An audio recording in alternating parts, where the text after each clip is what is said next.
Hey there, wonderful people. Thank you so much for sharing your time with me. As always, I hope that I share something that is encouraging and or empowering for you. I want to thank those of you who have donated to my classroom. Thank you so very much for your donations. Those of you who are new subscribers, welcome. And all of you, thank you for fighting the good fight and helping to bring other people into the light or help other empaths awaken. I want to talk today about some comments that I've read, across the board on different channels about people feeling that they have the narcissist under control. They can maintain this relationship. They feel like the narc knows that the threat of exposure is there, so they're going to be on their best behavior and they don't have to worry about this person. Well, let me present you with two different quotes. One is, when you dance with the devil doesn't change. In fact, the devil changes you. And the other one we've heard frequently, do not be misled. Bad company corrupts good character. So, there are some people who feel like, okay, I've got the narcissist under control. They are doing what I need them to do. They're submitting. They don't want me to expose them. They're begging me, pleading, doing whatever I need them to do. I got this. Well, the narcissist is a master illusionist. They are going to make you think that you have it all under control because for a certain period of time, you may very well have the upper hand in that situation. However, when you decide that you want to continue to mingle and dance with the devil, then you're the one who's going to slowly change. Your light's going to slowly dim, and your good character will be corrupted by the narcissist. See, while the narcissist may seem quiet, you still underestimate the evil that is there. These people constantly plot and plan your destruction. They either do it in a way where you can sort of see the subtle movement or you can't see it at all. You have empathy. You're a good person. So even when you know who they are and what they're capable of, you still can't imagine the darkness that is at work when you are asleep, when you are at work, when you're just there in their presence. The darkness is always working. The darkness never sleeps. It never rests. So while you're thinking you're in control of the situation, the narcissist has a plan. He or she is learning more about your behavior and your responses, setting traps, planting little dark seeds all over. And then they wait patiently for you to slip up and do something silly. Silly enough for them to set off all of their traps. And then they've got you. They get the upper hand. Remember, they play dirty. Even when it seems that they are cooperating, they are playing a dirty, evil game behind your back. So my suggestion for those of you who feel like you have the narcissist under control, everything's going well, you're getting what you want. Okay, so even if that's happening and it goes on for years, how is that happiness? How is that love? How is that honoring the light within? It's not. When you're aware of what's going on and what kind of person you're dealing with, then, and you stay, it's almost like you're condoning their behavior, really. You're going to be guilty by association, especially when karma comes for them, because it's coming. The negative karma is coming for them. And if you're still sticking around, you're going to get a whiff of that as well. It's going to affect you just as equally as it gets to the narcissist. So when we play with fire, we will get burned. There's no might. We'll get burned. So this is why it's important to not even entertain the thought of using your power to control one of the lessers, which is the narcissist. Because at the end of the day, your good, kind heart, your empathy will be the weakness that he or she will play on and trap you and ultimately take your light from you. Now, I know there are situations where people do stay with these folks, these creatures, whatever they are, subhuman, body snatchers, shapeshifters.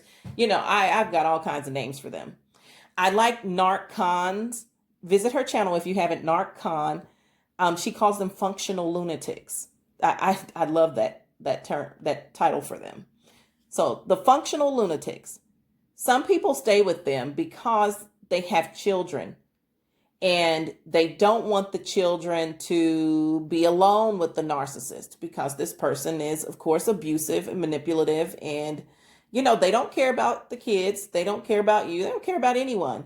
So in that situation where you want your children to be a little older so that you would feel safer about them staying along with that person, I can understand it. However, I would say come up with a plan that's better. Still an exit plan that's sooner rather than later. Because even while you're waiting around, the damage is still being done to your children.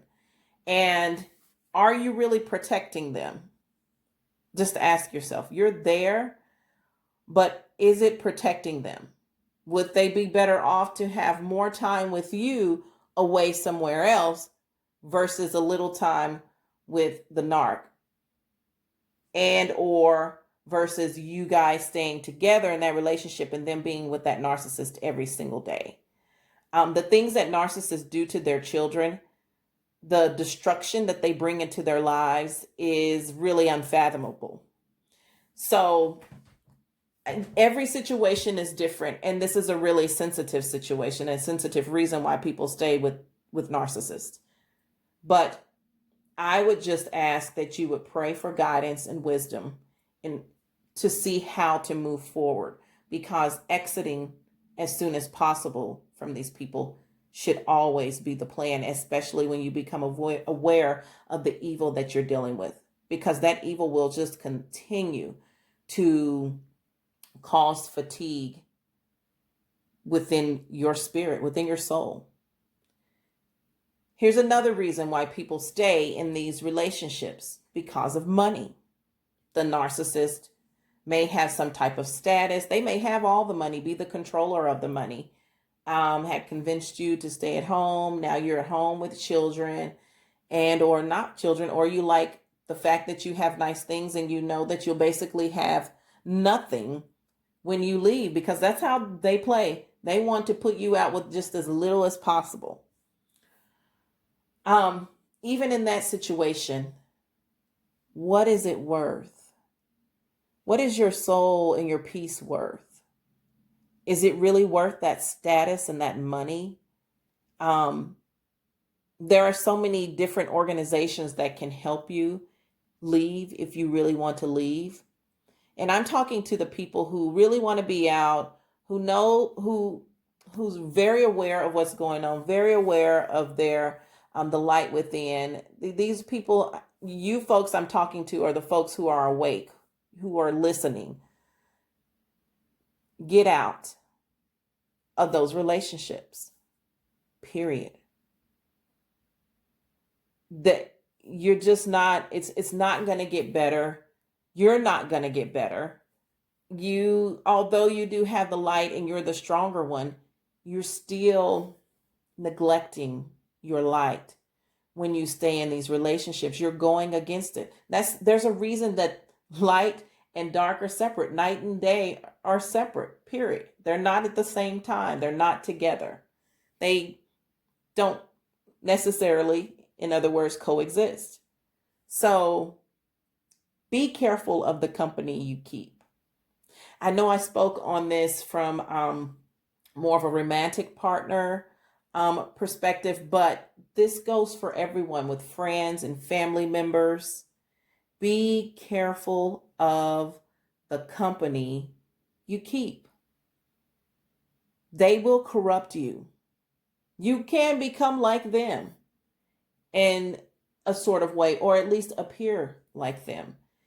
You want to, even if you're not engaging in the activity or condoning it and you're calling them out constantly, you are going to be guilty by association with them, okay?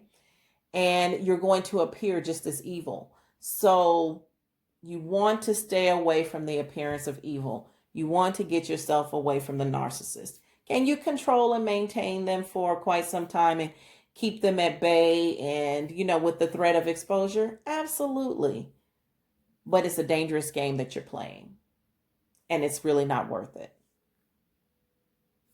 So anyway, that's what I have to say. That's my take on folks who feel like they can maintain these relationships, stay with these with the narcissist and keep it going and keep control. I beg to differ. I think you should reevaluate the situation and you need to get out before you find yourself asleep again. Okay, God bless you all. Have a fantastic day. Thank you for listening, and subscribe if you have not. Share this video and any other videos that you may like that have helped you with or during your journey of overcoming narcissistic abuse. Goodbye.